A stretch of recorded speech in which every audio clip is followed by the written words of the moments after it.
And it looks like we are live. Let me get just a second here so that I can add our Facebook group to the stream.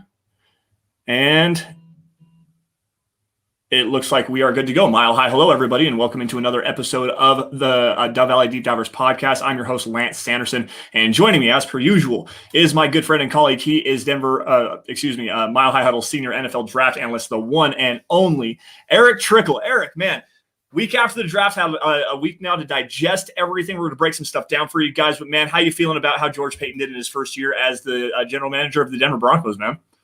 I think he did very well. I mean, he trusted his board. He let it fall to him. And the fact that they wanted tackles, they missed out on tackles, and they didn't reach for another one, I absolutely love that aspect of it. Just that little bit of information that came out. Love what he did and everything. And I just got to say, it feels like it's been a lot longer than a week since the draft. Like, it feels like it's been 2-3 weeks since it. It's just been such a long week. Excited to be here. Excited to recap the draft and put a cap on it with a good friend of ours, a good friend of the shows and everything, getting his opinion and a coach's take on some of these players. Super excited for that and super excited for the next year. I mean, next week we're starting on 2022 draft stuff. Hey, Kayvon Thibodeau, number 1 overall. Let's go. That dude is a monster, man. Holy cow. He's so good. So good. He would have been a top 5 pick this year, probably. If he could have come out, he probably would have been a top 5 pick. That's the edge rusher from Oregon, by the way, just to show that we're already starting on that as well. But no, it's been a lot of fun to kind of really digest everything. Obviously, after Thursday night, I was pretty disappointed. But now that I really think about it, I mean, this draft class, the Broncos did a really good job. Like you said, staying true to their board, picking players with some special teams versatility, getting a big value in Jamar Johnson in the 5th round as well. I love Kaden Stearns too. We were sitting here talking with our friend before we bring him on and Kerry Vincent about what we thought about him and everything. So, yeah, I think the Broncos did a really good job really, again, bolstering that secondary depth, getting some better special teams plays and stuff like that. So I think that George Paton did a pretty decent job. And if you look at everything in a vacuum, I mean, honestly, how can you not – I know draft grades are something that not everybody necessarily likes, but they're for more entertainment value. But as far as I'm concerned, if I was going to put a grade on it would be like an A-, maybe even an A grade. What do you think, Erick? I mean – doing grades, I would probably give them an A. I mean, I did my article this week about the valuing of the draft for each and every team in comparison to where they took players to my big board. And granted, I know that their big board's different. I know there's a bunch of other factors involved because they have a lot more information with injuries and stuff like that. And they had the best value. They were the number 1 team in terms of value compared to my big board. The only 2 players that were reaches were Patrick Surtain and then Marquise Spencer, and like everybody else was great value for them. So they did a really good job, and I absolutely love that they stuck to their board. I can't stress that enough. Yeah, I mean, there were some rumblings going around. I think it was Mike Kliss that said on 104.3 The Fan earlier this week that they had Tommy Doyle as a guy that they really liked in the 5th round. It was actually the pick that they were going to take Jamar Johnson, and Doyle was taking a couple picks before then, and they stuck with their board and went with the next best player on their board in Johnson, even though they just took Kaden Stearns' 12th pick earlier. Let's see here. Let's say hello to the chat really fast, guys, before we do our Manscaped read. Mike Givens, what's up, man? Travis Bruley jumping in here. Greg Smith on Facebook. Dylan Von Arks with those Beartooth tickets, man. I'm jealous. I was going to get Beartooth tickets, but there's a Lamb of God concert that same weekend, so we're going to go see Lamb of God and Megadeth for the last time that Megadeth is touring. Malachi jumping in here, shouting out. Where's that at here? Matt Carroll. There it is. Matt Carroll, the Ole Miss quarterback. The Broncos will be taking next year as their quarterback. And it's funny that you actually mentioned that because before we went live, we were checking out a little bit of him. He's the guy that I've been being told is going to be that big riser next year. What I saw, I mean, he's got a lot of work to be that big riser. We'll see, though. Yeah, I don't know. The athleticism's nice, and he's really got to work on that footwork. But at the same time, I mean, the arm strength pops. I mean, you can see that he kind of at least has an idea of what he's looking at in front of him, processes at least somewhat decently. We watched one interception where it's not exactly sure what he was going there. But anyways, again, back to the comments here. Travis Bruley jumping in here on YouTube. Let's see here. Malachi as well. That's pretty much it for everybody. Now, guys, before we really get started on everything tonight, I just want to remind you that today's show is being brought to you, as always, by Manscaped. Guys, 2020 sucked. 2021, we're off on a great start. The vaccine's getting out. People are starting to move around. Restrictions are starting to open up and everything like that. So if you let yourself go in quarantine and you need to refresh and get yourself in the best tip-top shape as far as your male grooming is concerned, there's no better way to do that than the precision-engineered tools at Manscaped. Guys, Eric, what do you have for us today? Well, as always, I have what they call the shed. It's a little travel case. If you guys do a lot of traveling, this is perfect for you for your little travel bag. You can carry all your bathroom goodies in there. I mean, you have your deodorant for down there. That's called the preserver, and of course, but the best thing is the lawnmower 3.0. And one of the best things about it is that it comes with the little light. And hey, maybe I could use that scary stories. But I mean, last thing you want to do is when you're working down there is cut yourself, and that extra light is actually very handy. So it's a lot of good products from them. I mean, one of the best things that I have from them is their boxer briefs. Super comfortable, super soft, super nice. Absolutely love them. And real quick, I gotta give a shout out to one more person, Malcolm Brown from Ogden, Kansas. Malcolm, I hope you're having a good time. Again, congratulations on your new grandchild. Yeah, man, absolutely. Congratulations. But back to Manscaped here. One of the nicest things about the Lawnmower 3.0 is, and actually I just used mine earlier today to kind of clean up my beard and whatnot, is the blades are replaceable. They just pop right in, pop right out. They're easy to change. They're relatively cheap, and they work really well. They don't miss hairs. I mean, they leave you well kept and well groomed every single time you use them. Now, guys, the easiest way to get this stuff is go to manscaped.com. Use the promo code HUDDLE at checkout. You're going to get 20% off and free shipping on everything you guys order. Again, manscaped.com, promo code HUDDLE for 20% off and free shipping. Your boys, your wife, and everybody around you are going to thank you because you're going to look at tip-top shape. Now, Eric, do we want to grab him really fast? Should we grab the man? I guess we should bring him in. All right. Well, guys, good friend of the show here. Yeah, get him out of here. Good friend of the show here, Coach Luc Polglaze, the wide receivers coach and former running backs coach for Kenyon College out there in Ohio. Correct? I always forget that. Yeah, that's us. Yep. So, Luke. I know that you have some major draft crush going on here about what the Broncos have done. How are you, man? It's a pleasure to get you back on the show. I cannot wait to get into this insight. Yeah, well, thanks for having me back, guys. I think it's been about a month since I was last on, so I think that's a new record. I've yet to get the cane yanking me off stage so far, so thankful for that and thankful to be back, guys. Great to be here. Yeah, man, absolutely. It's always a pleasure to get you on because every time we talk with you, I learn so much. I really do. Learn more schematically, learn more about techniques and everything like that. So it is really good to get those coaches' insights. And the last time we had you on, we were talking about cornerbacks. Well, now the Broncos took a couple of offensive skill position players, and obviously Javonte Williams Javonte Williams and Seth Williams, the wide receiver from Auburn, as well as Quinn Miners, the interior offensive lineman from Wisconsin Whitewater. Now, obviously, we're going to get into a whole bunch of this stuff, but first things first, we got to talk about the cornerback the Broncos took over Justin Fields, Pat Surtain at the number 9 overall pick. What were your really big indications? What were your first thoughts about the pick, and what do you really think about Patrick Surtain?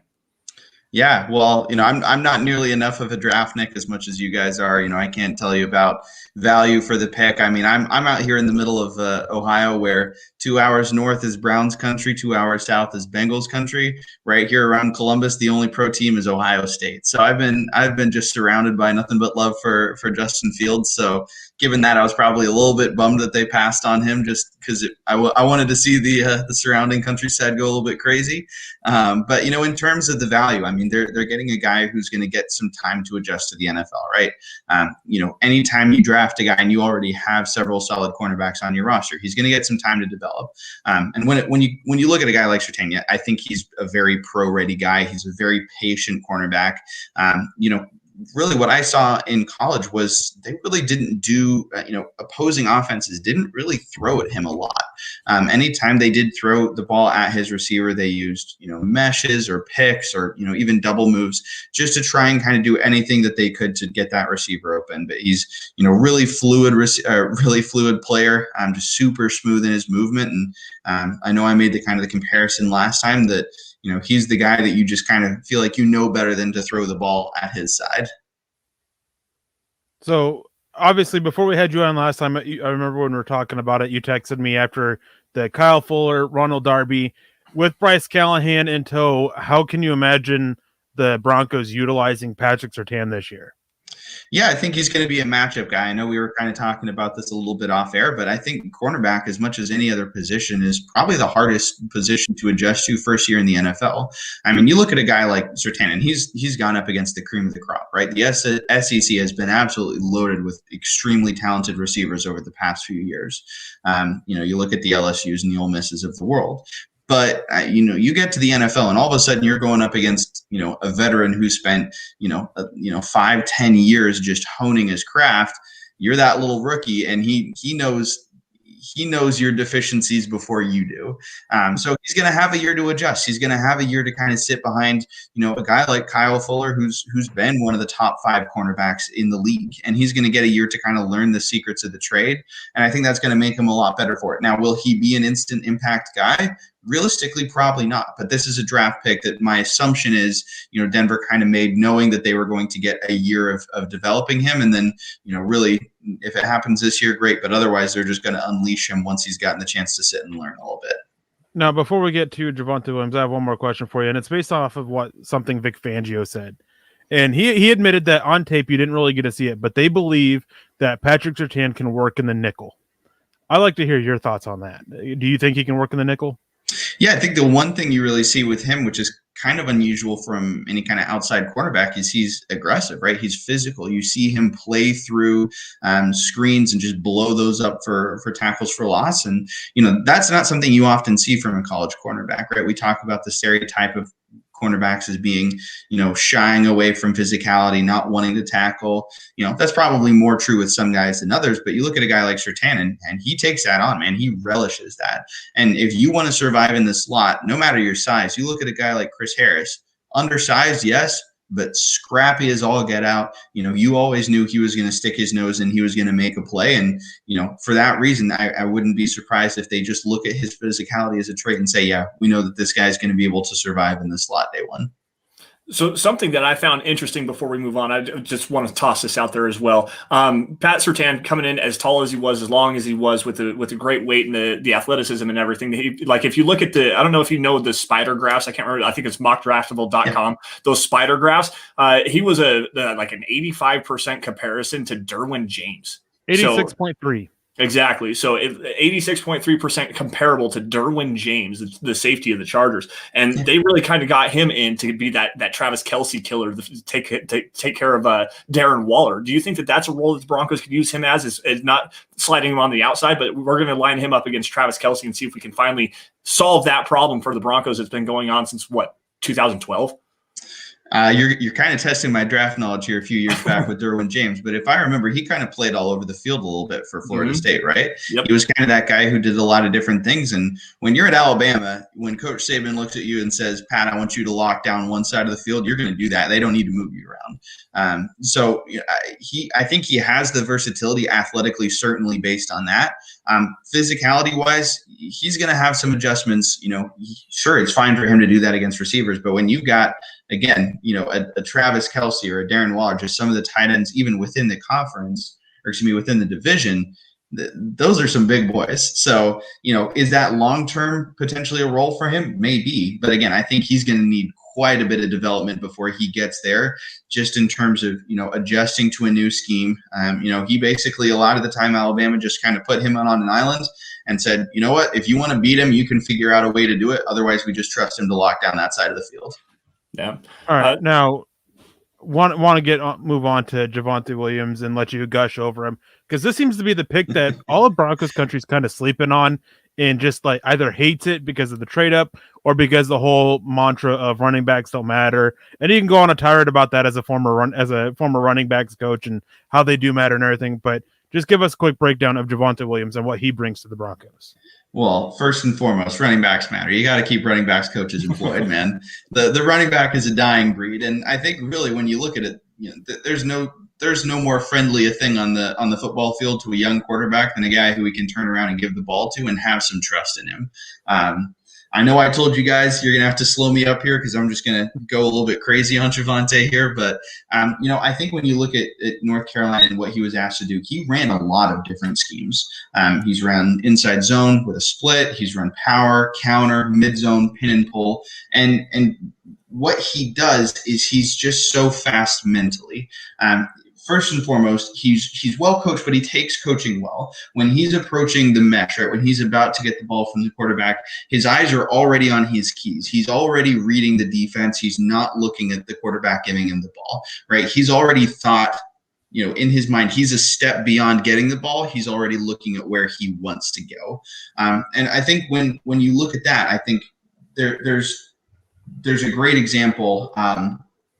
That's slipping my mind who it was against, but it's split zone. Tight end goes back across, and both of the linebackers with the tight end going back across, they kind of bump across, tracing that tight end. And so he ends up one-on-one with the safety at 3 yards. He just anticipates that, knows that that's happening, and he's just decisive. He says, look, the safety's coming down to make the play. As a coach, anytime the safety's trying to make a play at 3 yards, you love that, right? Because that's the extra hitter for the defense. That's the guy you're not accounting for scheme-wise. So if he's coming up to make the play, we're good with that. He stiff arms him, runs through the contact, gets vertical. This guy's not going to, you're not going to be able to bring him down with ankle tackles. And I got plenty more things that I'd love to talk about with him. I'll kind of hit pause real quick. But yeah, just mentally in terms of his own thought processing, he's already a couple steps ahead before he even gets the ball. He's reading the defense and reading flow. And that just to me shows that he's super coachable, that a coach has just drilled in for him. Hey, don't look at the mesh point. Start reading the defense. Start knowing where you're going to go, because then you're a step ahead when you need to actually make a cut and be decisive. And Robert here, he actually came in with a question that was very close to the one I was getting ready to ask. He asks, how do Gordon and Williams differ in styles? And I was going to ask is, where do they differ, and how can they use that to be complementary to each other?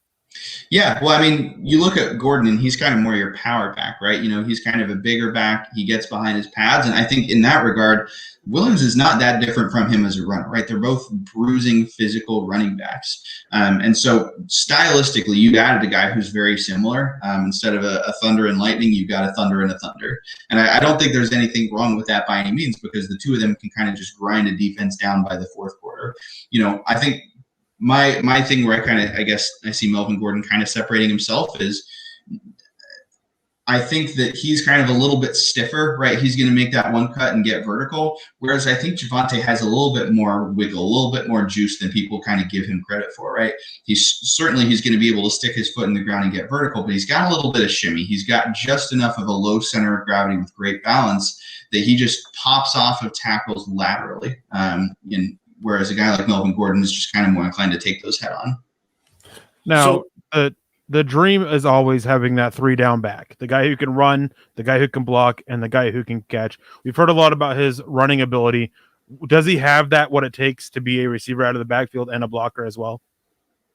Yeah, and I think first and foremost, right, you want to talk about a running back. There's kind of basically 4 categories if you want to look at it that way. You've got your pass blocking, you've got your receiving, you've got your inside runs and your outside runs. For me, Javonte Williams is a absolutely complete running back. He can handle any run that you ask him to, and in that same measure, they ask him to do a lot of things. He's not just a guy who runs power and counter. He runs zone, he runs some pin and pull, and so he does a good job with getting to some of that lateral stuff.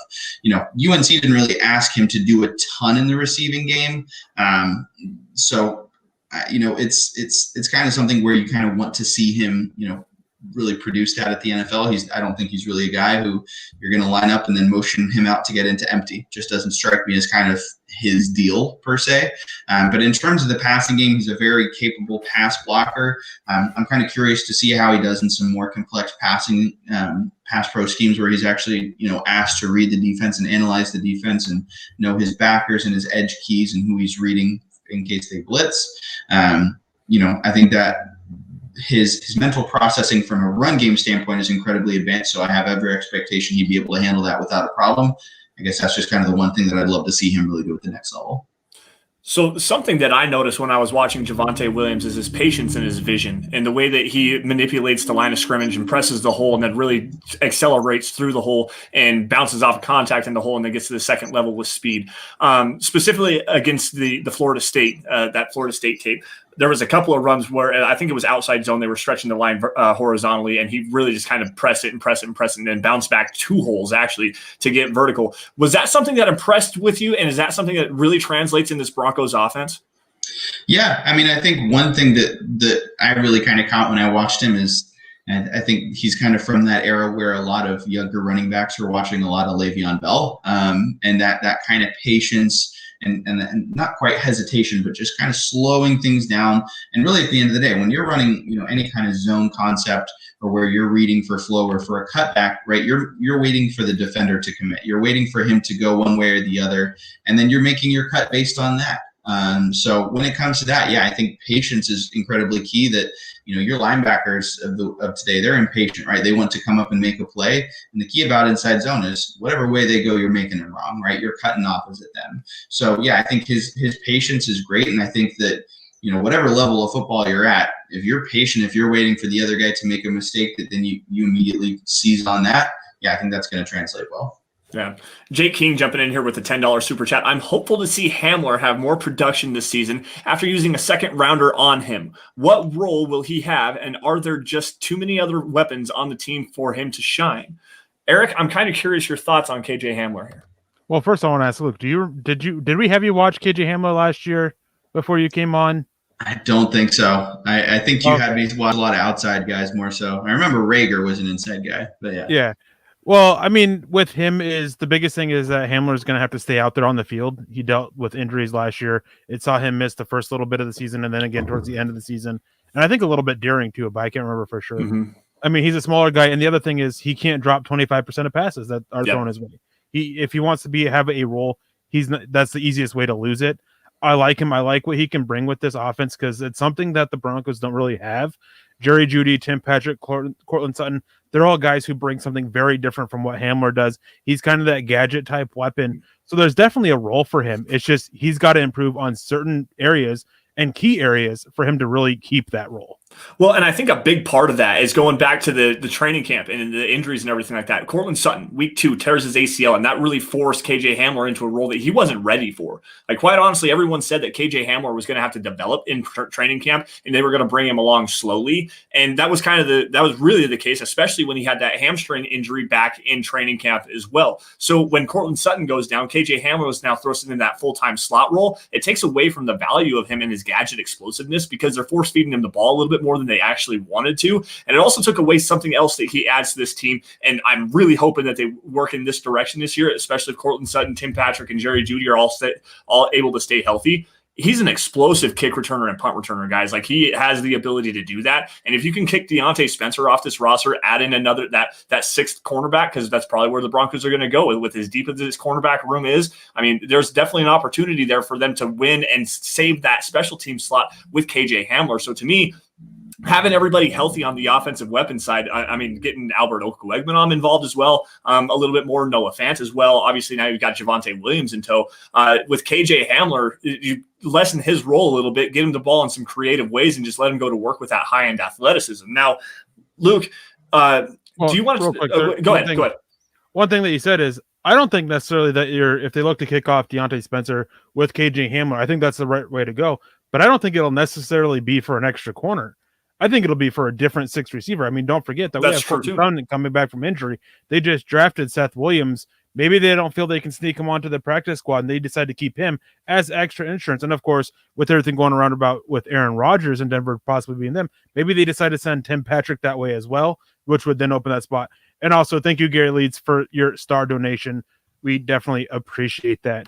Now, Luke, real quick before Lance asks you his other question, I remember we were live for the 2017 draft when they drafted Royce Freeman. Does Javonte Williams spell the end of Royce Freeman in Denver? Yeah, I mean, I think this offseason has been interesting because Denver kind of, let a running back go with Phillip Lindsay, and they brought another one in now. And obviously they think very highly of him to trade up for him. And, really for me, when I look at the running back position, he's a guy who's going to touch the ball. You talk about your top running backs, you want them touching the ball 20, 25 times a game. And that's really more than anybody else except your quarterback.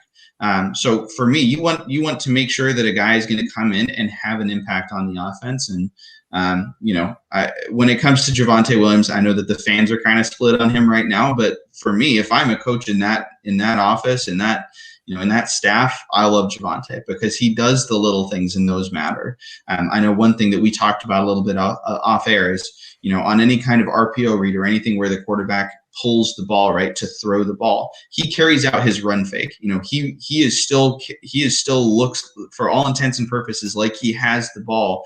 He's still getting behind his blockers, and that's great because it shows that he's taking the little things to heart. He's doing the little things with coaching. I think he's a really consistent back. I think he's a guy who's, he just has skills that translate, I think, really early on at the NFL level.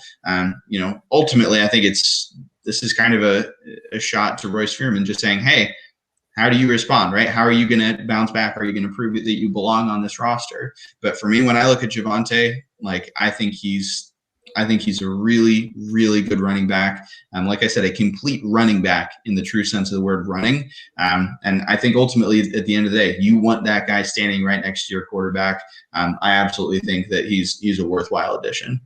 Yeah, man. I love the pick. The only thing that I don't necessarily like about it, and this is something that Eric had said earlier, is running backs don't matter, dude. I'm telling you. No, that's no, for real. It's the trade up. The Broncos traded up from 40 to 35 to go and get him. They made a savvy move because Miami was going to take him at 36 per their intel. So they identified their guy, and they went and they got him. And I can't fault George Paton for that. So, but also at the same time, it's just trading up for a running back on day two, especially early day two.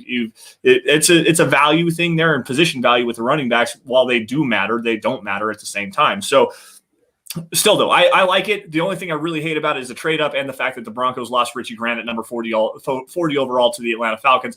I still called that move. Richie Grant went at 40, damn it. Anyways, moving on here. So we asked you to watch some Quinn Miners. And Quinn Miners, this D3 interior offensive lineman from Wisconsin Whitewater, he is the belle of the ball, man. I'm telling you what, he's hilarious. He's fun to watch. He's got the gut. He pulls his shirt up and shows off his big, huge belly. What were your first impressions of Quinn Miners if you got a chance to take a look at him? You guys are going to have to bear with a D3 ball coach talking about a D3 football player getting drafted on day 2 of the NFL draft, because we have not had one of those in a while. Not since Marpet, I want to say. That sounds right. Yeah, yep, Ollie Marpet at Hobart. Was it Hobart? Yeah, yep. Which has been a while. So, I mean, in that sense, I'm thrilled, and I'm even more excited that he ended up with the Broncos because I think it's great. Whitewater is tremendous D3 ball. I mean, these guys, they're competitive. They play for the national championship just about every season, and they have some good athletes. So while it is D3, I respect any kind of football player, whether they're D1, 2, or 3, but that's about as good as it gets for D3. For him, I think he's just an incredibly strong, incredibly athletic guy. And I think that as a result, he's kind of gotten away with a little bit, against the guys that he's played against so far. And I think that's going to challenge him a little bit when he gets to the NFL, where strength and athleticism will only get you so far if you don't have the technique to kind of compensate and help you out. He kind of lunges a little bit at times. I think he just has the natural strength to just compensate for being in a bad position. But he's a road grader. He does a great job. When the near D lineman goes away from him, he gets his eyes to the spot, anticipating a twist. Right, if one guy goes away, we're anticipating another guy coming back to it. He's really strong with his near hand when he blocks. He gets his hips in front really effectively, really turns guys. He gets to the second level blocking a linebacker about as fast as a running back. It feels like he is just flying up there. And, one thing that you'll see guys do, and this is just such a sign of respect for an offensive lineman, is you'll see D linemen holding him. Like, they'll actually grab a piece of his jersey so that he can't release cleanly up to the second level to block a linebacker. Now, part of that scheme, part of that saying, hey, the refs will never call a defensive holding on a D lineman, which is rare, but it's also just saying, hey, we got to keep our linebackers clean, man. This guy's going to just absolutely clean them up at the second level. So he's physical. He's a mauler. Obviously he's got some things to clean up technique wise, but man, like, when you talk about a guy who you want to develop, this is your kind of guy. Yeah, now, one thing that we've heard a lot going around with their current center, Lloyd Cushenberry, is that he was a little soft and they want to get tougher. And I think that one thing that all of us can agree on with watching Quinn Miners is that he is probably the farthest thing from soft that you can get. Like, Sharman's all the way over here, I guess, whichever way you want to look at, and Quinn Miners is like way off. Like, he is the farthest thing from soft. Yeah, I think the other thing you have to look at too, he's a D3 guy, right? He has had to fight and scrap for everything he's been given as a football player. You put a guy like that in the NFL, he's going to work his butt off just trying to get himself the opportunity to play, to start, to be a difference maker, because he understands, right? Like, he understands the other side of college football. You know, when you're not, you know, under the bright lights and ESPN isn't broadcasting your game. No, I say that they broadcast the D3 national championship, and he's been there. But yeah, he's a fiery kid. He's a competitor, and I have every expectation that he's going to come in and work hard. And I'll just give a quick shout out to a guy who's been singing his praises for a long time. I'm going to probably screw up the pronunciation of his last name, but it's Owen Reese on Twitter. Great guy. He was one of his coaches at Whitewater, has just been singing his praises since day one. Great guy. Got to give a shout out to another D3 ball coach. And yeah, he's proud of his guy, understandably. Yeah, Robert Caswell jumping in here with a quick question. Did the Broncos get Quinn Miners to light a fire under the butts of the other interior offensive linemen? And this is something I want to answer. The interior of the offensive line for the Broncos wasn't necessarily all that bad. I mean, Cushenberry had some issues there. There was some communication gaps, and there's functional strength issues there. I think that this is a shot directly at Lloyd Cushenberry, quite honestly. I think that with the physicality that Miners has, the athleticism that he has, he's one of the most athletic guys for what he is as far as his size is concerned. Decent length as well and everything like that. So, I mean, if Cushenberry doesn't really take that next step this year and really work with what's his name? Everyone hates him. The strength and conditioning coach. His name is just failing me. That's it. Lauren Landau. Thank you. So, I mean, he's got to go and build that functional strength. With Miners, something you see with him, and this maybe goes back to him as a D3 prospect. And Luke, I want your opinion here. As a D3 prospect, you have to go out there and if you want to get looks from the NFL, especially as a draft pick, you have to dominate your competition. Now, Quinn Miners absolutely dominated the competition at D3, and then he went to the Senior Bowl and he dominated there. Is that something that's going to translate for the Broncos and show some more domination? And can he potentially win a starting job this year? Yeah, I mean, I think when it comes to the team, it just kind of depends. Is the team a team where you have to, prove yourself and, establish yourself for however many years, or will they say, hey, yeah, we'll start you as a rookie? I think that's really kind of a team question, to be honest. Like, are they a team who's going to let a guy walk in and have his chance to compete for that role? I mean, we saw that last year with Cushenberry. Like, my expectation is probably yes. But, for a guy like Miners, going to the Senior Bowl, actually competing and winning reps against guys who have won far more recognition than he has across his career, that's awesome. Like, I think that gives him all the confidence in the world. And, when you're an offensive lineman, man, you're in the trenches. Like, you got the four guys around you. You got to be mentally strong. You got to be tough mentally just to really be able to stick together. And something like that, I think, is going to give him a ton of confidence. I really do. It's not uncommon for NFL scouts to do talent evaluations on top D3 guys. Like, they'll come to schools, they'll get measurements, they'll watch them work out, they'll watch them, play games and things like that. But it is rare to actually see them take that much of an interest that he gets a Senior Bowl invite. That's crazy to me. Sorry, Eric. Go ahead. Before we get on to Baron Browning and everything, I just want to say is, guys, if you have any questions, make sure you get them in. And of course, the best way to make sure that we can guarantee to get them answered is through a super chat. We'll try to get to what ones we have, but that's the one way to guarantee it. We'll try to get to them all, but time just may not be printing. So go ahead and get your questions in now. We're going to be talking about a little bit of everybody who the Broncos drafted and getting Luke's opinion of them outside of a couple. I get the later guys, but getting to Baron Browning, and you sent me, what was it, yesterday? I think it was a message about him asking me where would I play him, or where do they plan on playing him? So why don't we go ahead and start off there? Like, quick breakdown of Baron Browning and why you asked me that anyways.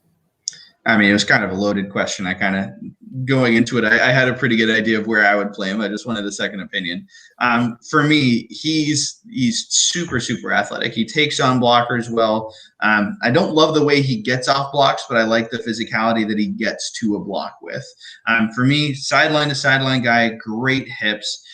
He'll be walked up in the A gap and flip quickly to drop into a hook window or a curl window. For me, with a guy like that, with the athleticism, the hip flexibility that he has, to me, he looks like a coverage guy. He looks like a guy you're going to go to him and say, hey, we want you covering the seam route. We want you to be able to drop under that, the deeper developing routes. To me, I don't know if he's going to be a man-on-man tight end killer by any means, but when you look at a guy who you're asking to zone drop and to cover a deeper window as a linebacker, absolutely, I think he can do that. I know Ohio State put him in about a million different spots. He's done just about everything defensively. Rushing the passer, he's great. He gets a great first step, but hey, like if this guy can cover, that's kind of where you want him. Yeah, and I would pay for a debate between you and Nick, because Nick is swearing up and down that he's going to be an edge, and it just cracks me up because he's just too good, too smooth, and too athletic in coverage to not utilize him there. Well, and that's actually kind of something I was going to go back to. And Robert jumping in here asking if he's good in coverage. And yes, he actually is pretty good in coverage. Like Luke was saying, like Eric has said before, his hips are very fluid. He turns and runs very well. The one thing that you got to question, though, is that processing. And I'm not exactly sure how that looks at the next level. He's a little bit slow to process things. But that's a debate that's been going around Broncos country, really kind of the NFL draft circles for several months now, even going back to the Senior Bowl, is where are you going to play him? Like, is he going to be that rotational edge defender and develop into the next Von Miller role where he drops back into coverage every now and again and goes against a tight end? Or is he going to be a true off-ball linebacker in the mold of like a Luke Kuechly, where you can drop him off and just rely on him in coverage and turn and run with tight ends and whatnot? Now, Luke, I'm really curious, though. What do you think of his versatility, and do you think that he can be effective coming off of the edge? Yeah, absolutely. And I mean, I think you have a guy who's that versatile, who can do a bunch of different things. It gets him more opportunities to get on the field. That he can do that many more different things for you. So, there's never been a guy when you just look at him and say, gosh, if only he did less things so well, right? That just as a coach puts you in the position of, hey, we know this guy's an athlete. We know this guy's a good football player. We just have to find a way to get him on the field some way, somehow, in a way that he's going to contribute. And it also forces a defense to account for him in multiple ways, saying, hey, scouting report, this guy can cover, this guy can rush the passer. Is he as good against the run? I think he needs to improve there a little bit. But, in terms of coverage ability, yeah, he can flip his hips, he can cover deep. And 20 years, we saw that completely revolutionized defenses in the NFL with the Tampa 2, when you have guys who can drop deep and cover the seam. Now Tampa 2's dead because you have better athletes now. But like this is the kind of guy where you look at that and say, hey, if he can flip his hips, if he can get deep from the linebacker position and cover deep against a receiver, yeah, absolutely, you'll take that kind of guy. Yeah. Now, I have one question for you, and it's going to be a little bit long-winded getting to it, just because it talks about his versatility. And when I wrote up my scouting report on him, one of the things that I mentioned was Browning was a do-whatever, asked of him type of linebacker, and it really speaks to his versatility and how quickly he can pick things up. The problem that arises is that there isn't a clear transition on where to play him in the NFL, because he has strengths and weaknesses that are major for each linebacker position that he might project at. Now, Vic Fangio, after the draft, he said something very similar. He said he's a good athlete, runs very well, he's got versatility. Sometimes his versatility has hurt him a little bit in his development. We'll figure out where we're going to put him first and see how he does there, and then make a final decision at some point. We like his speed, like his athleticism. We think he will be a major contributor on special teams and compete for one of our linebacker spots. Now, being a coach, is there such thing as too much versatility and it being able to hurt a player, especially when you're trying to transition to the NFL? Yeah, absolutely. When you're throwing a guy into a brand new scheme like this, yeah, you want to simplify things for him as much as possible if he's going to be playing more than one position. You'll probably see them try him at a couple different positions through the first couple weeks of camp or OTAs, just say, hey, can he do this for us? Can he do this for us? But at the end of the day, if he just does one thing, at a certain point, you kind of have to say, all right, let's stop. Let's actually give him this one thing and let him just get really good at this. Because there is something to be said for spreading a guy too thin, and for, trying to do too much with him at the end of the day. I think that's a point well made and well taken. And, with a guy like Browning, at a certain point, he's going to have to play a position in the NFL. You can scheme things that from that position, he can do multiple things, whether it's rushing the passer, dropping in coverage, whatever the case may be. But at a certain point, he's going to have, a label next to his name in the coach's office as a position. Yeah. So, Eric, you kind of keep stealing my questions here. Every time I'm talking, Eric, I got a question for you. Talking in our private chat, and one I'm like, Eric, I had a follow-up question. I want your opinion on this. Now, the Broncos actually just got done doing this kind of the same thing with a guy, Justin Hollands. He was out of Oregon, 6'6", 255, 265, something like that. And he had the athleticism to play off ball. And I was just going to kind of ask your question and your opinion here on cross-training and everything. So you really kind of stole my question there. I don't necessarily appreciate that, man. Dang it. But as far as Eric, I want your opinion here. How would you handle the Baron Browning situation here? Are you going to cross train him, or are you going to just identify that one role? I would give him one role, one aspect, let him learn it, and then try to move him on from there. Justin Hollands was a little bit different of a situation, and I think that you learned your lesson with that mistake. They tried asking too much of him too soon. And when he first saw action in a game, it was as an off-ball linebacker, something that he hardly ever did. I mean, when he dropped into coverage at Oregon, it was from the edge. He wasn't playing off-ball. It was something completely out of the norm. With Baron Browning, there is a big difference here. He has played off the edge. He has played off-ball. He has done these things before, so it's not as big of a transition. But I'm giving him one thing to learn, one thing early on. Let him learn that, and then see, and from there slowly add more onto his plate. Man, Mike S jumping in here with some praise for you, Eric. Easy here, man. His ego's already big enough as it is, and we don't need to boost it anymore. But Eric, you've written some great articles here lately from Mike. These nice comments, they just make my head bigger. And what you guys don't realize, I'm actually sitting like 6 feet away from my webcam, and that's why my head looks so big. Is you guys just keep inflating my head. So this question directed to, for Luke, and it was something that I had said from Robert Cazzo jumping in here, and he always comes with really good questions and to get some really good insight here. I was talking about Baron Browning and his processing ability. And so Robert is not quite sure what I mean here. When you say process, is that as the play occurs or when the offense is setting up? So, Luke, I want your kind of take on both of that, because it is a little bit of both, in my opinion. Yeah, absolutely. I mean, if you're running, a coverage to a 3-by-1 formation, if you've got, say a specific coverage that you're going to run where you're reading, number 2 and number 3's release, right? The second and third inside receivers. First and foremost, you've got to process that pre-snap if it's 3 true receivers to your side, or if it's a receiver and 2 tight ends, right? You have to understand, okay, here's my alignment based on what the formation is. Here's my alignment based on what my assignment is, and then I actually have to know what my keys on the field are.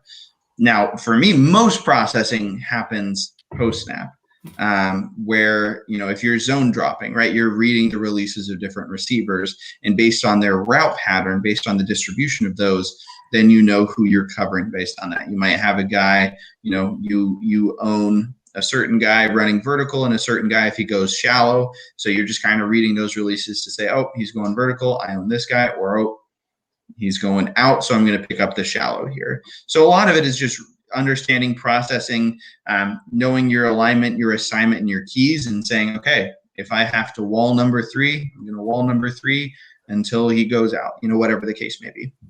That's great stuff, man. I appreciate that. Thank you. Now, real quick, I want to grab Eric's question here. It says, I'm excited about Browning. I wasn't before the draft, but we got a steal. I wish we went Quinn, then Spencer Brown, but I love Browning. The issue with this is that Spencer Brown went before Quinn Miners. Yep. So that's the only issue with there. And from what I understand is that Denver had 3 offensive tackles sniped out of them. One of them was at 70 when the Carolina Panthers traded up and selected Brady Christensen out of BYU. Mm-hmm. And then when the Bills took Spencer Brown, and then they just went with Quinn Miners, their next highest guy on their board, and then Baron Browning after that. So it just was a matter of they just got sniped for their offensive tackles. And then Brian Greenfield comes in with the $5 donation. Thank you, Brian. We really appreciate that. We appreciate all of your guys' support. Yeah, as always. Now, moving on to the safeties, the dual safeties here. Give us some quick thoughts about Kaden Stearns and Jamar Johnson. I'll start with Stearns because to me, he's bought into the team and he's bought into the culture. And you see that in the way he plays. He knows he's a captain. He knows he's got that C on his chest and he plays like it. Just a hustle guy, relentless effort. And he's a guy when, he's a senior, you got a freshman walking in and you want to say, okay, what does this defense's culture and our program look like? You pull up a guy like that on film and say, this is what you do. Now, as a football player, I think he's certainly got some improvement left. I think he lunges tackling a little bit. You'd love to see him kind of track the hip a little bit more. He does bring some pop when he makes contact, but he's just a little bit inconsistent with it. The nice thing about him is he's kind of used as that field safety where a lot of the time he'll roll down when they blitz the overhang. So he's going to be used as that kind of cover down on a slot receiver so that he can kind of let the box guys fit the box. So he's not a great man coverage safety, but he takes great angles and he really is an effective guy rolling down to cover that slot receiver. Yeah, I actually really like Kaden Stearns because I saw some versatility with him. He really is a true split field safety. He's doesn't have the range to work as a single high kind of a guy. So this is a really good fit for the Broncos, especially with the physicality that he plays with. He's not scared to go and get physical. And as you were kind of saying, there is some sloppiness in his tackling. He lunges out and gets overextended, and he'll miss something every now and again. That's a pretty coachable thing, and I think that Vic Fangio is going to value that. Obviously, he drafted the guy, so he's going to value that physicality. Now, as far as his coverage skills, one thing that I didn't necessarily like is he does look a little stiff every now and again. He doesn't turn and run very well, and that alludes to your point about him not being a man coverage guy. Is that something that he can overcome at the next level, or is that something that the Broncos are really going to have to kind of scheme around if he gets out on the field? Well, I think part of that just comes down to usage, right? If you're going to play him lined up 5 yards off of a receiver in the slot, you're basically declaring, hey, I own this guy, right? If you use him the way that Texas used him a lot of the time, where they'll line up in that too high structure and he'll kind of roll down to cover that receiver, right? That gives them a little bit more space, a little bit more cushion, and you can kind of hide some deficiencies there. Realistically, if a guy has tight hips in college, he's probably going to have tight hips for the most part in the NFL. They can do some things, but athletically, you can only do so many things. Same for us. If we get a tight-hipped guy in high school coming into college, odds are he's going to be tight-hipped in college as well. So there are some things you can do to kind of improve that, just kind of footwork drills, improving that. But a lot of the time, you just say, all right, we're going to have to scheme around this a little bit. And, credit to Texas. They did a great job of scheming and using him to his fullest potential. Yeah. Eric, I want to jump in on your opinion here, and we're going to kind of move forward just a little bit because I want to get to Seth Williams really bad. We got about 15 more minutes here. The Broncos, after they took Kaden Stearns, I don't remember the exact number. It was, I think, 142 or something like that, 152 and then 164, I think, is what they actually took Jamar Johnson. But I really think that Jamar Johnson is a major steal in this class, a safety out of Indiana. This is a guy that you kind of put me on there for a while and saying that Richie Grant was not as good as Jamar Johnson in the range and everything like that. Give us a breakdown on Jamar Johnson, and what do you think is the biggest reason for him falling as far as he did? Because everybody, from what I understand, thought that he was going to be a day 2 pick, probably an early day 2 pick, one of the top 3 or 4 safeties off the board. Who are you asking? Jamar Johnson here. Are you asking me or Luke? That's the question. I'm asking you, Eric. Oh, okay. From what I understand, one of the reasons why he fell is that they just view his games and he had one good one and the rest were just meh. I mean, this is a guy who he's not the best, most reliable as a tackler, doesn't have the greatest of experience, and just all these issues. And they just compile and just saw him drop a little bit. I think his game against Ohio State was fantastic, and I think that was enough that should have got him drafted on day 2 because that was just the height of competition for him. And he performed well. I mean, he made that Justin Fields' worst game in college. Like, it's not even close, really. But, I mean, he just got the range. He's got the coverage skills. He's got the smarts. It's just coming downhill as a run defender, his tackling, that's just problematic. And I'm going to pass it off to Luke here about Jamar Johnson. But first, stepping back real quick to Kaden Stearns, I need you to answer a question for me. Based on the traits that you saw with him, is he a safety or is he a corner? Interesting. For me or for Luke here? For Luke. Interesting. I think he's kind of what Lance talked about a little bit, right? To me, he's a split field safety. I think you give him a half the field, you let him own that field. I don't really see him as a corner. I don't think he has the hip flexibility. I don't think he has the stickiness to be a corner. I think he's a good 2 high safety at the end of the day. Okay, that's another thing that one Mr. Nick Kendall has been arguing with me about. Oh, Kaden Stearns is going to play is going to be a corner. No, just quick here though, because this is actually an interesting question. Again, Robert jumping in here with fire on the questions here. In a nickel, is it always 3 cornerbacks and 2 safeties, or is that changeable? And this might be where Nick might be coming in here. Can Kaden Stearns play the big nickel role as a 3rd safety on the field? Yeah, so I mean, you kind of answer that right there, right? You just kind of call it a big nickel, which is when you put a safety on the field. So you'll a lot of the time you'll see teams like the Patriots have really used that effectively because of the safeties that they've had. With a guy like Patrick Chung who can play underneath. The Cardinals really kind of started the trend with. His name escapes me. Deontay Buchanan. Was that the cat? The safety who ended up playing linebacker. The guy for the Rams who went to the Giants, Alec Ogletree. He was another one who's kind of been that. So that's kind of been a trend.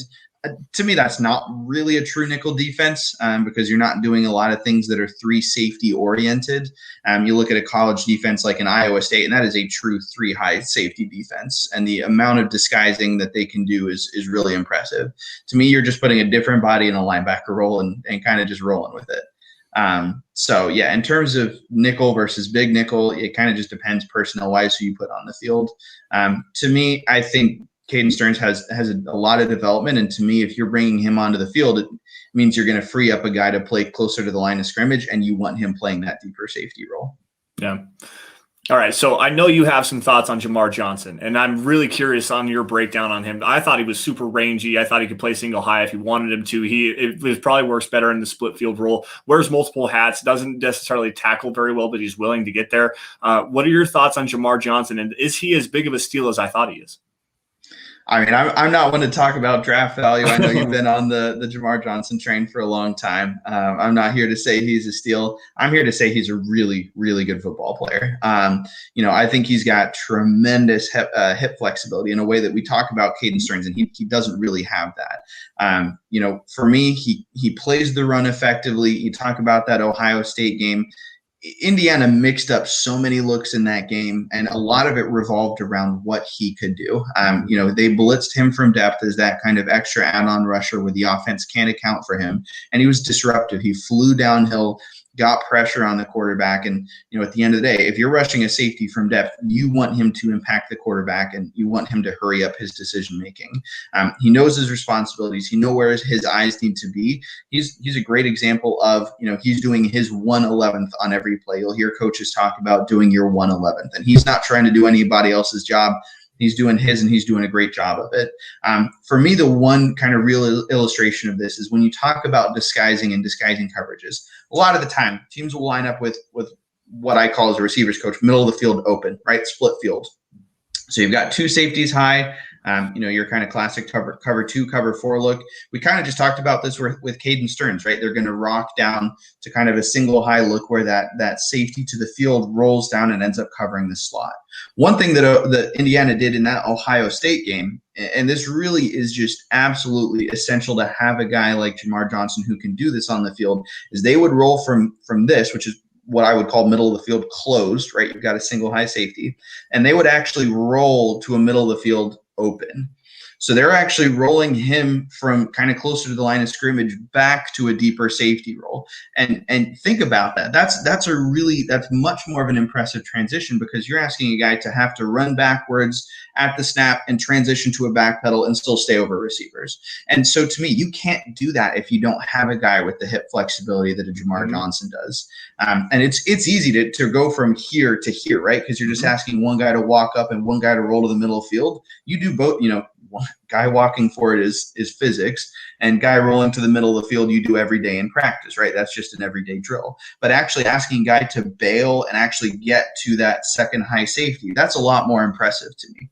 That's an amazing breakdown. And I wish that the people that are listening to this podcast after the fact could see the way that you worked your hands on that to really kind of highlight what you're talking about there. And I agree with you. The hip flexibility with Jamar Johnson and the range and the extended field of motion that he has with his vision, he does a really good job identifying what's going on in front of him. He's a very smart and intellectual player. He understands route concepts, drives on the football really well. It's just those tackling issues on the back end. And as a safety, you can't have that. Now, Erick, what really sold you on Jamar Johnson being the fan of him that you were? I know that you had him, safety 4 or something like that? I can't remember. I know you had him, I think, as a top 5 safety. I think he was right at my number 5. But what sold me on him was just those skills and coverage. And it was a lot of what Luke just talked about, being what they asked of him to do, being quite a lot more impressive than what you mostly see anymore of what's being asked of your safeties. And he did it just so well. He's so smooth in coverage. He's got that range. He just brings so much added versatility. I would have probably had him as my number 2 safety if he was just more consistent as a tackler. Like, I loved him. He was my favorite guy, my favorite safety when it came to coverage, like just pure coverage. He was my favorite safety in this class, even better than Trevon Merrick out of TCU, who many felt was the best cover safety in the class. I thought that Jamar Johnson was even better than that with everything that he brought. It's just that run defense, that tackling inconsistency, those are just problems to me. So I like him, and I said this before. I think I said it when we were live on day 3. Is I view it as the future, even though Kaden Stearns was drafted higher. I view Kaden Stearns as the future number 3 safety, and I see Jamar Johnson as that replacement for Kareem Jackson. And the one other thing I will say just real quick, I mean, you talk about the deficiencies with tackling again. You know, you hope that NFL coaching can absolutely coach that up. I see Robert Castle just asked the same question. Yeah, you can absolutely coach tackling. You know, different teams will coach it different ways. I mean, the Seahawks have kind of led the charge in coaching rugby tackling, and that's really, improved for them. But for me, when I look at Kaden Stearns and I look at Jamar Johnson, to me, they are incredibly complementary players. Kaden Stearns, if you're in a too high safety structure, he's going to be that field safety, who you can roll down, and you can just put, if you're going to roll to single high, Jamar Johnson's the other guy. You know, realistically, if Kaden Stearns gets a little bit better at tackling, you're probably going to stick him back into the boundary where he's going to fit the run, and just let Jamar Johnson, just let him play with all that space over to the field. I know we kind of talked about last time about field boundary and kind of how that's not as relevant really at the NFL level with how tight the hashes are. But for me, I think they're incredibly complementary players. And you talk about getting into a big nickel package. I think you can easily do that with the two of them. And then, a guy underneath like a Justin Simmons, who can kind of just roam and cause havoc a little bit, because I think those two guys are really consistent in the back end.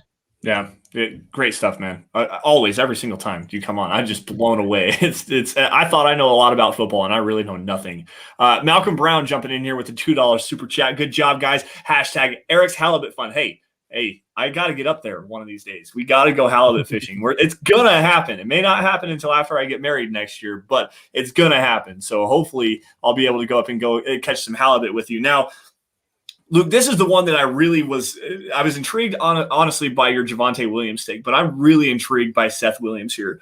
6'3", 211, ran a 4.49, so you've got some sort of height, weight, speed. He's not the greatest speed athlete as well that you'll ever see. He can take the top off the defense, big catch radius. I love him in the red zone.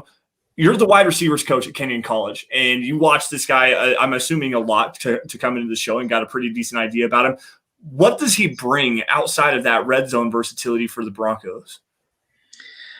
I think day one, he's a great red zone target. Day one, I'm not really sure what else he kind of provides. I think that's a lot of things that they're going to need to develop him for. You talk about height, weight, speed. You talk about being an NFL-sized body and looking like an NFL player. Trait-wise, from what I saw in college, I'm kind of, to be honest, I felt a little bit lacking looking at him. I felt like I was kind of missing a little bit more. He's one of those ones where it feels, and I know I talk about this extensively, as a coach, you're just going to say, hey, bring me your best athlete, bring me the biggest, fastest, strongest guy you can, and I'm going to coach him up to be a weapon. I'm going to coach him up to be a monster. So with him, he's played inside, he's played outside. He does a pretty good job staying unpredictable for defensive backs. I see a couple of different releases in his toolbox already. I think kind of a big weapon, or I should say a big mark of respect, was that J.C. Horn, I'm pretty sure, shadowed him in that South Carolina game. He seemed to be following him everywhere he went. And when you're dedicating a guy like that to no matter where he travels, that's a sign of respect by the defense. The one thing I really kind of noticed with him, and route running wise, I think it's something that's going to get fixed at the next level, is he airplanes at times. And airplanes is a very technical receiver coach term. Basically what that means is, say he's running a comeback, or say he's running a dig, right? He starts off low in his stance, he's kind of firing, and then the closer he gets to that break point, you kind of see him standing higher up, right? You want to keep a nice, consistent upper body posture and upper body structure throughout the whole route, because otherwise, if you're getting up here, the defensive back knows exactly when you're going to break. And so I think that's one thing he can do to stay even more unpredictable for defensive backs. For me, inside the 20, he's a great red zone target day one. Between the 20s, he needs some refinement, in my opinion. And Malachi, I hope that's a really good answer. Sorry, Eric. Malachi Martin came in and said, how come Seth Williams never separated from defensive backs? I hope that answers your question. Great job, Luke. And actually, my question was, my biggest weakness that I saw on him when I was watching him is that he can't separate. And in the NFL, the name of the game with receivers is you got to be able to separate from defensive backs. Now, obviously, he's got that height, he's got that weight, and that size of his, you don't necessarily always have to separate. How much can that lack of separation be covered up with the size and length that he has? I'm going to kind of co-opt an old expression here, right? You talk about the college triangle.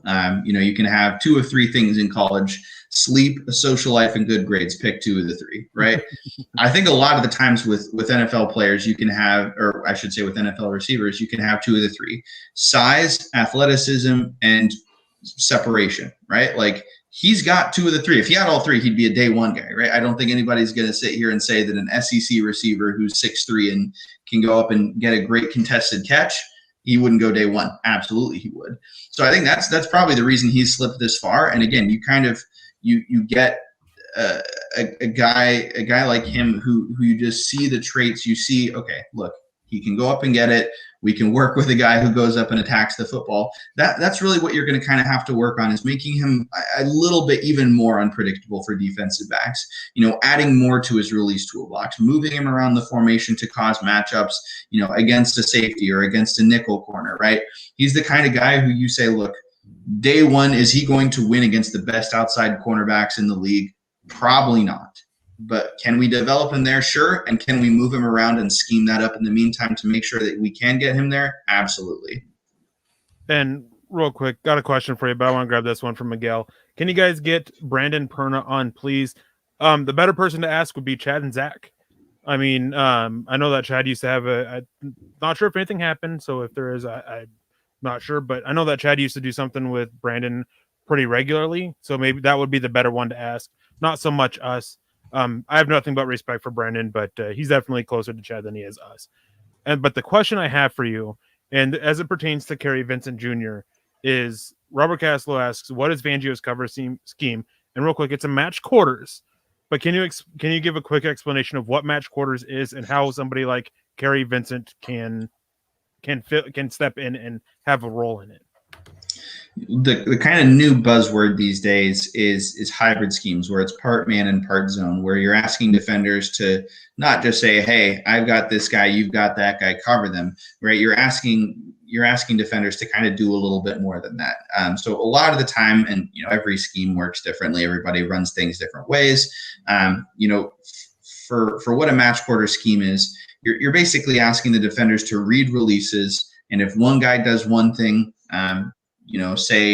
if the outside receiver runs vertical and the inside receiver runs out, right, you're going to have, say, in a kind of a 2-read scheme where you're matching routes, you're going to have the corner play to the flat route, and the safety is going to get over the top, which looks like cover 2, but it plays like cover 4. So match quarters itself is a wide world. People run things a million different ways.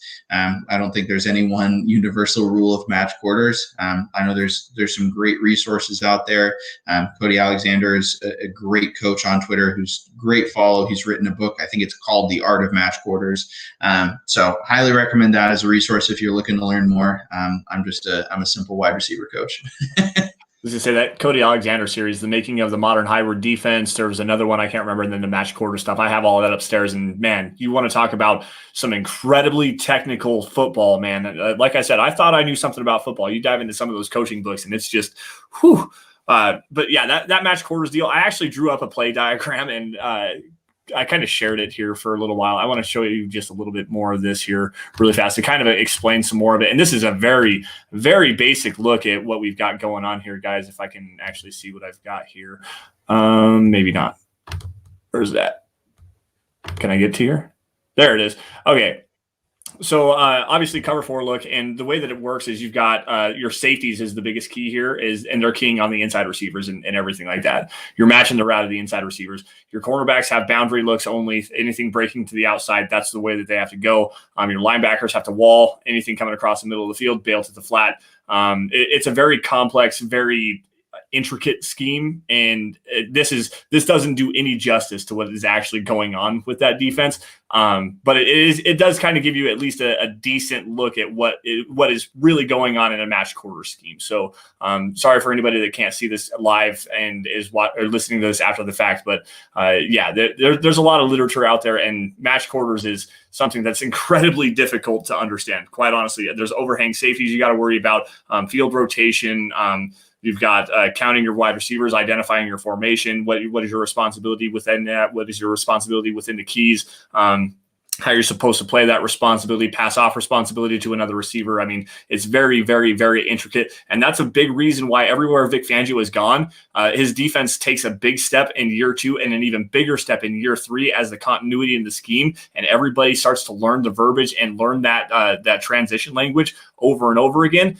Year 3 in Vic Fangio's defense, especially with the way that they have retooled, they've retooled the secondary. This defense could be legitimately scary. Luke, what do you think about all the players that the Broncos have added to this secondary, given all the injuries that they had last year?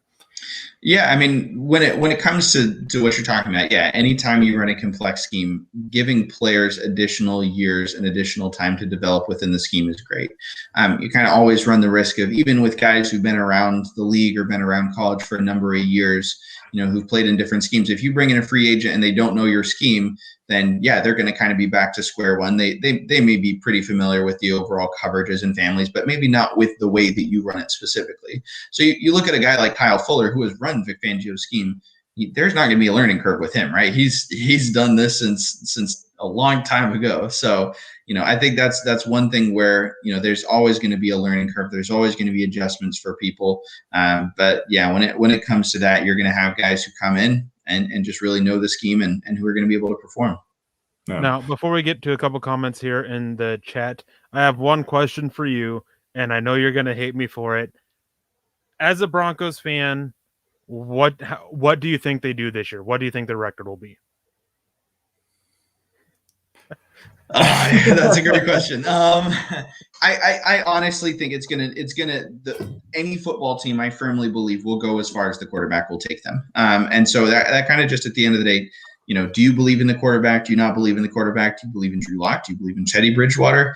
Do you believe in he who must not be named in Wisconsin? At the end of the day, it kind of depends who's leading the offense. And, you can get a great football player like Javonte Williams and hand him the ball 20, 25 times a game. And, he may not win you a football game. He's only a running back, I guess. But, he can still go a long way towards that. So I look at the division that Denver finds themselves in. I think in my opinion, Denver is going to be lucky to kind of, compete with some of the best teams in a very competitive conference. And, realistically, unless Kansas City takes a step back, the division is kind of set up for them pretty much every year when you have a guy like Mahomes behind center. And until really any kind of team can develop their own guy or find that guy, that becomes an issue. So the homer in me always says 17-0. The realist and the football coach in me says you got to have an established quarterback. And the Broncos are kind of left with a couple guys who aren't an established quarterback. So one of them's going to have to step up. They're going to have to find a guy. And either way, the talent is in place. I just worry about everything kind of clicking together. Man. Okay. Now, record-wise, I was going to say, answer the question. I'll give you an out. I'll give you an out here. I'll give you two. One with Drew Lock or Teddy Bridgewater, and one with AA Ron. I mean, anytime you bring in a Hall of Fame quarterback, we've seen it in Denver. That changes the course of a franchise. If you add Aaron Rodgers to if you add that player, Aaron Rodgers to any roster on any team, you could take Wisconsin Whitewater and put them in the NFL. They're going to be a Super Bowl contender because of Aaron Rodgers. And I firmly believe that no matter what team has Aaron Rodgers, they're going to be a Super Bowl contender. I honestly, this is not me copying out. I haven't watched enough Drew Lock to have a take on him. I'm not jumping into the love or hate Drew Lock pool of commentary. I'm not going to go there. I will say that I think that they need more consistent play from the quarterback position. And I think everyone can appreciate that. Whether or not you think Drew Lock is the guy, they need a consistent quarterback to step up. Well, if they get that, absolutely they can challenge for a wild card spot. If you want to win in the loss number, I'll give you 9 and 7. And if they don't get an established quarterback, if they don't get consistent play, I think the team will struggle. Yeah. I actually agree with you on that. And obviously the turnovers, the biggest thing is the turnovers. The Broncos got to stop turning the football over as much as they do. And then they have to create some turnovers on the other side. I mean, they had a negative 16 turnover differential, Luke, last year, negative 16. You think that's winning football? Like, is that gonna win you a lot of games? Probably not. That's one of the stats that has been most correlated to winning and losing football games is the actual turnover differential. If you lose the turnover battle, you have an uphill road. Think about it. Like this is fundamentally for me as a receivers coach, where I tell the guys, hey, ball security is job security. If you are lucky in a football game, the offense will possess the ball 12 times. If you're lucky, you'll get about 12 drives a game. You do the math. Like if you have one turnover, that's 1/12 of your team's opportunity to possess the ball, and you've given the other team an extra 12th of opportunities to possess the ball. If you turn the ball over twice, I'm not a math guy, but what is that? A sixth is what, like 16%, 15%, somewhere in there. Like again, that is a lot of game time that you are giving to the other team. So yeah, turnovers are absolutely essential to winning football games. Yeah, absolutely, man. And Drew Lock, I mean, he led the league in interceptions last year through 15 interceptions in 12 games. Like that, regardless of these are facts, these are statistics. You cannot lie about that. 15 interceptions in 12 games, that's not good enough. Like quite honestly, if you're going to turn the ball over at that kind of a clip, you're hampering your defense and putting them in bad situations. And the Broncos can have a top 5 defense all they want to, but if they're starting on the negative side of the 50-yard line 31 times in a season, you're not going to have any success. Now, before we get out of here, one question. We're going to take it from my fellow Alaskan here. Malcolm Brown, which draftee would you like to have for a guest? And for me, as much as I like a lot of these guys, it's got to be Quinn Miners. For me. I'm everything about this kid just screams enthusiastic, just fun, like not quite carefree, but easygoing. Like it would be him. Yeah, I'm going to reach out to him tomorrow. I mean, he's on Twitter. I follow him on Twitter. I'm going to shoot him a DM and say, hey, dude, what's up? Let's join the Dove Valley Deep Divers podcast. Let's get this off the rails a little bit and have some fun and get to know one of the newest Denver Broncos. But I think, guys, not a whole lot more running into the comment stream. Eric, you got something here? One more. I think Malachi's asking, why are you not on the Broncos coaching staff, Luke? And I'll answer this one. Luke's not good enough. There is a long-running coaching expression that there are people who have forgotten more football than I will ever know. Yep. And I've had the great opportunity to meet NFL coaches, and believe me, like I have talked to some amazing football minds, guys who have done this professionally for decades, guys who have coached in the league for decades. Believe me when I say that, like, I consider myself a reasonably football intelligent person, and I forget what a receiver is when I talk to them. Like they're on a whole other plane.